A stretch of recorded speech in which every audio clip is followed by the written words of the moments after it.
the narrow path to your true self. Greetings, sisters and brothers.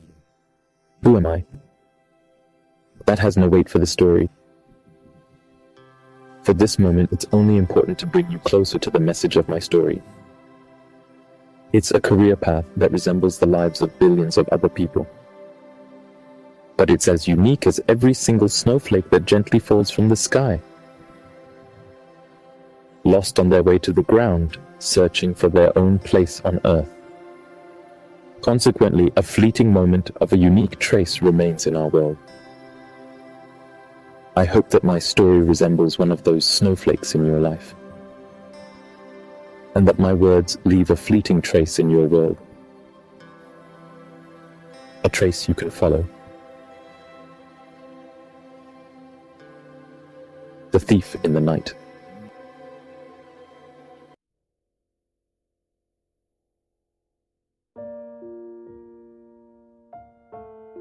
My story began some time ago, when my small lungs filled with oxygen for the first time, and I let out my first powerful scream into this world.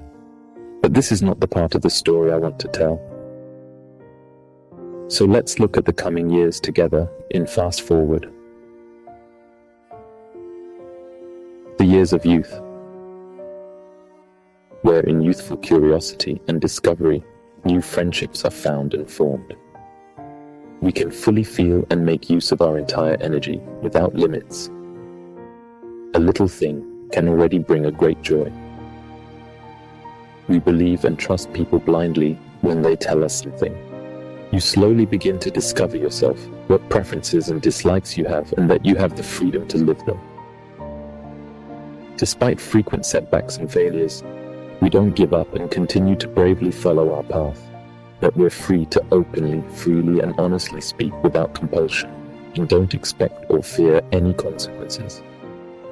For the first time in your life, you feel infatuation with a person, as well as the heartbreaking pain when you experience the feeling of rejection from this person for the first time. And you are still enveloped in carelessness, because the responsibility is only partly yours. The years of growing up. As the friendships may begin to crystallize, whether they were a burden or a liberation. For the first time, we feel that the energy we possess can be effectively directed to suffering less loss and to achieving greater goals. The small pleasures no longer appeal to us as much as the great joys. We bear our first wounds from the deceit and lies we blindly trusted. Your own self-confidence has become more and more consolidated, and you begin to understand the price you pay in society for living your own freedom. The daring attempts are limited to what you're already good at and feel comfortable in, to not experience too many failures and setbacks. We're slowly taught a framework in which we're allowed to think, act, and speak. The truth is more tolerated than accepted here. The initial pure feelings of love increasingly evolve into a complex and confusing courtship dance. The responsibility finally lies with oneself, but suddenly weighs heavily on one's own shoulders, as well as the years of adulthood. Ultimately, true friendship turns out to be a precious asset which is very rare to find. Over time, one feels the effects of the forced control of one's own energy, and that these resources are becoming increasingly depleted. The great joys are experienced so rarely that over time one has settled for the small joys again. And the deceit and the lies made our heart hard for the truths in our life. By now, one thinks they know who they are, and have made arrangements with society as much as your current self allows. In addition, one has their own joy. They exchanged their own freedom for a false sense of security piece by piece.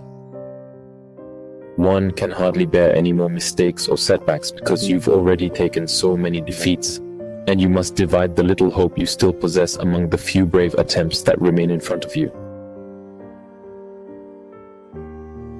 Thus, tolerance for the truth slowly became toleration. It may exist, but only in the designated fenced-off areas. You're simply worn out from this mad and absurd courtship dance. That's more game than feeling, and your shoulders are tired from all the weight of responsibility that you've been carrying alone for so long.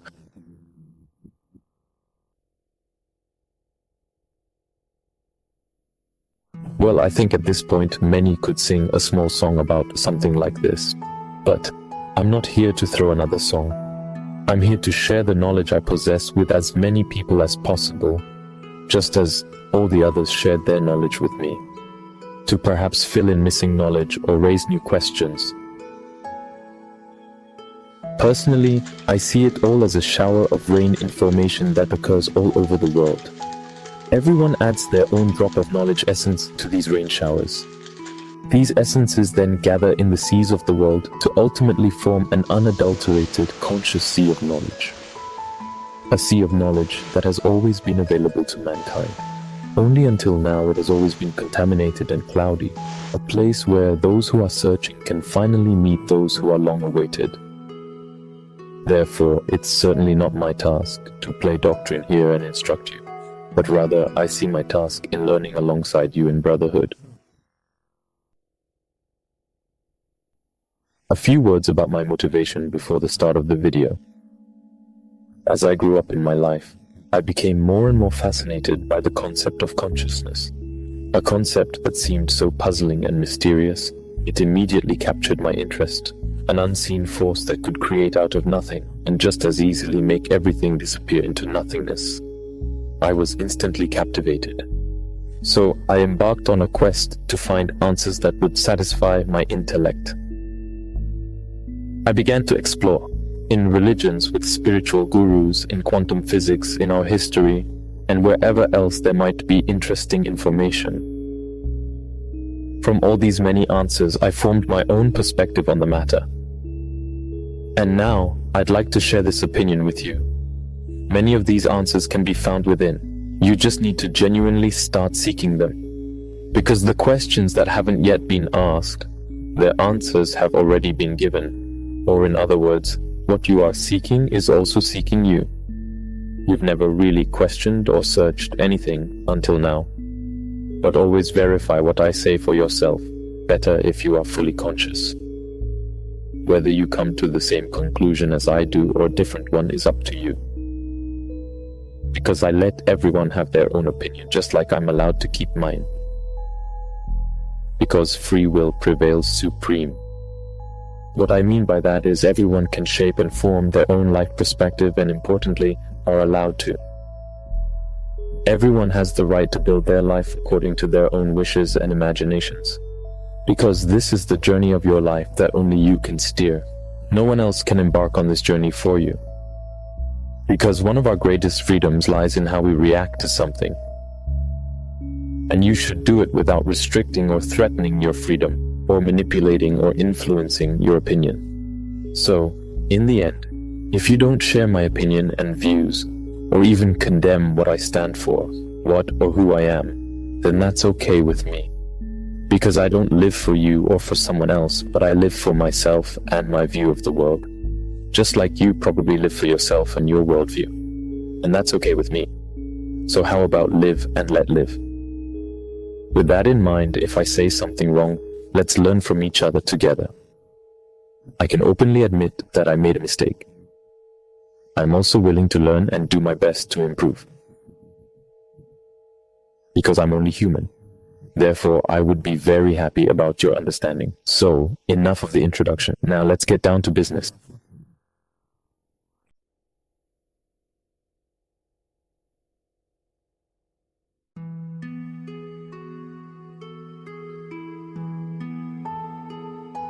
My story is about a universal key that I found on my journey.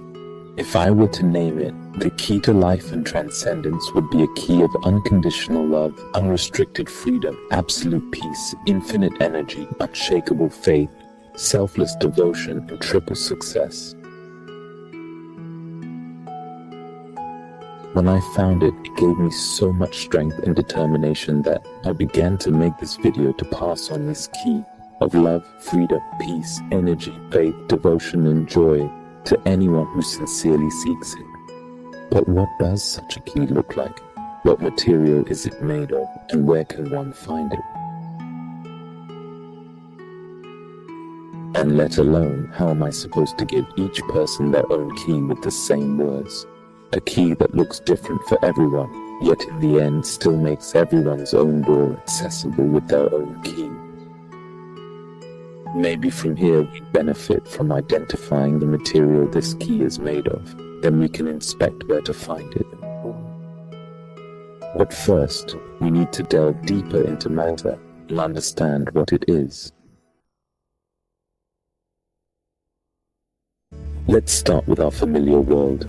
It's made up of matter. So what is matter? Matter is a composition of molecules. And what are these chains of molecules made of? Of course, a bunch of tiny atoms. An atom consists of a dense atomic nucleus and a concentrated shell that orbits the nucleus.